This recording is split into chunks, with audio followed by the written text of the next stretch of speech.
You got to get some work done, but you also want to get him through the spring healthy.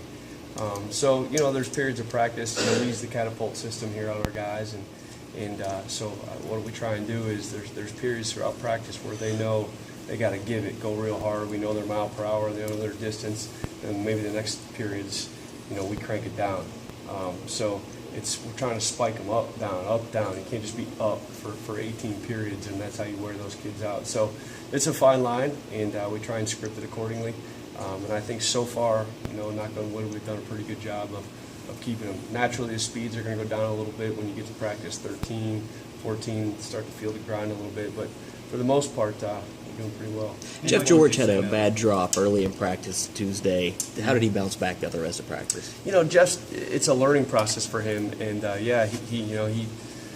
One thing about wideouts is, a really good receiver if they absolutely hate dropping the ball, and so does our receiver coach. So I made sure I let him know, but he's doing well. These are, the good thing is he's out there still. He's 10 practices. He's stayed healthy. He's been able to get out there, and that's why he's able to get better. This is a learning system for a junior college player to come in here and go through our grind. I mean, they didn't play like this. Our style of play is different. The weight room's different, which he's neat. I think he's gained 14 pounds of muscle since he got here in January. So all those things are going to make him a better player. So he bounced back fine. He's easy to coach because he takes coaching. What's been his biggest improvement from practice 1 to now? His overall physicality, long way to go. Not anywhere near we need it to be, but in this conference, you got to be a physical wide receiver. And if you're not, it's going to be a long day for you on Saturday. So those things, you're able to kind of finesse sometimes at lower levels, and you can't do that here. You got to be a physical, tough player, and he's learning that sometimes the hard way, but that's good. That's what it's about. Do you remember any junior college receivers that made a quick adjustment? Jonathan Johnson made a pretty quick adjustment. Very, very smart player.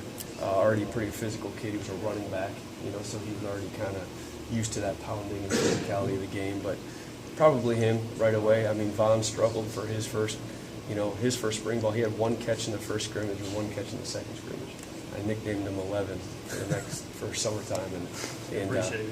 Yeah, he did. But it was subliminal messaging, and he knew he had to work. And sure enough, he had a couple good years. So probably Jonathan Johnson. What do you like about Dutch Smith in the slot? Yeah, well, he's got a great skill set. He's big. So he's 210 pounds, and he's really tough. We all know that. He makes the hard catches. He's real quick. He's a lot quicker than people give him credit for. So he can get in and out of his breaks and kind of manage those voided areas in zone coverage. And he can also beat man coverage. And when you're in the slot, a lot of times you're off the ball, and that helps him getting off press coverage. So the great thing about Josh is he knows every position, so we can move him around. And I think his natural position is slot. And hats off to him. Last year, my man came in and made some big-time catches on the outside, probably played a little bit out of position, and that did nothing but help him be better slot. So I'm pleased with his progress.